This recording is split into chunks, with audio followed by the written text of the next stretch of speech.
Rasa sakit, perih, dan panas pada mata disebabkan menatap layar laptop dengan waktu yang lama.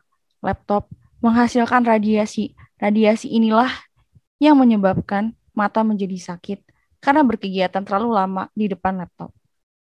Setiap penyakit yang Allah turunkan pasti ada obat atau penawarnya. Ini sesuai pada janji Allah dalam Quran surat Yunus ayat 57 yang berbunyi A'udzu billahi minasyaitonir rajim. Bismillahirrahmanirrahim. Ya ayyuhan nasu qad ja'atkum mau'izatum mir rabbikum wa shifaa'un lima fi suduri wa hudaw wa rahmatul lil mu'minin.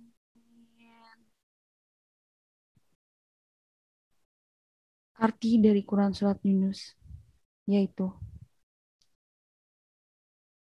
wahai manusia, sungguh telah datang kepadamu pelajaran Al-Quran dari Tuhanmu, penyembuh bagi penyakit yang ada dalam dada dan petunjuk serta rahmat bagi orang yang beriman. Quran Surat Yunus ayat 57. Dan Allah menjelaskan pada surat An-Nahl ayat 69 yang berbunyi, Bismillahirrahmanirrahim.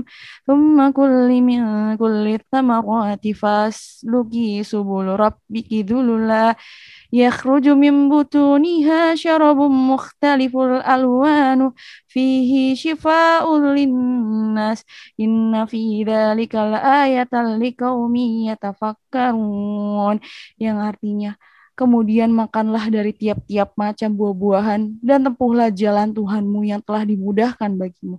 Dari perut lebah itu keluar minuman madu yang bermacam-macam warnanya. Di dalamnya terdapat obat yang menyembuhkan bagi manusia.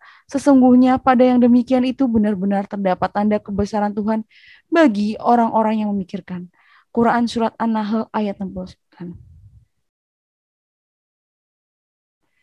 Obat tetes mata ketika diteteskan pada mata terasa dingin dan tidak membuat perih.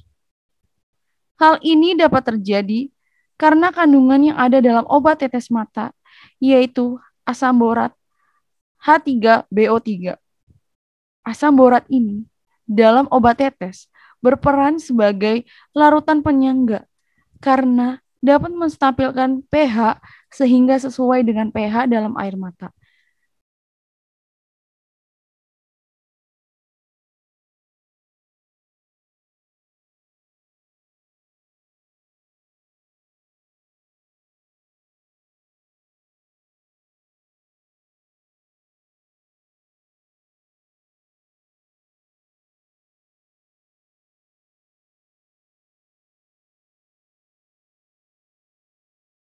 Larutan penyangga adalah larutan asam lemah atau basa lemah dan garamnya.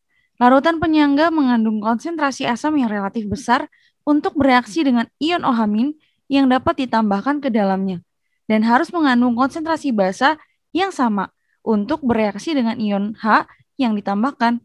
Selanjutnya, komponen asam dan basa dari buffer atau larutan penyangga tidak saling mengkonsumsi dalam reaksi netralisasi, sehingga dapat terjadi kestabilan pH. Larutan penyangga ini dijelaskan oleh Allah dalam Quran Surat Ar-Rahman ayat 19 sampai 20. A'udzu billahi minasyaitonir rajim. Bismillahirrahmanirrahim. Marajal bahraini yaltaqiyan. Bainahuma barzakhul la yabghiyan. Sadaqallahul azim. Yang artinya, dia membiarkan dua laut yang mengalir, yang kemudian keduanya bertemu. Di antara keduanya ada batas yang tidak dilampaui oleh masing-masing. Quran Surat Ar-Rahman ayat 19 sampai 20. Ayat pada Quran Surat Ar-Rahman menunjukkan bahwa tanda-tanda kebesaran Allah telah jelas nampak, seperti ada dua jenis air yang bertemu, namun air itu tidak dapat menyatu. Kita dapat mengetahui bahwa di dalam konsep larutan penyangga merupakan larutan yang dapat mempertahankan nilai pH, sehingga tidak mengalami perubahan akibat penambahan air atau pengenceran, sedikit asam ataupun sedikit basa. Kesimpulan yang dapat kita ambil dari video ini yaitu ilmu pengetahuan seperti ilmu kimia yang sudah kita bahas, larutan penyangga, dan obat-obatan yaitu obat tetes mata yang ada di sekitar kita memiliki kaitan dengan sumber dari ilmu pengetahuan yaitu Al-Quran. Terima kasih sudah menonton video ini.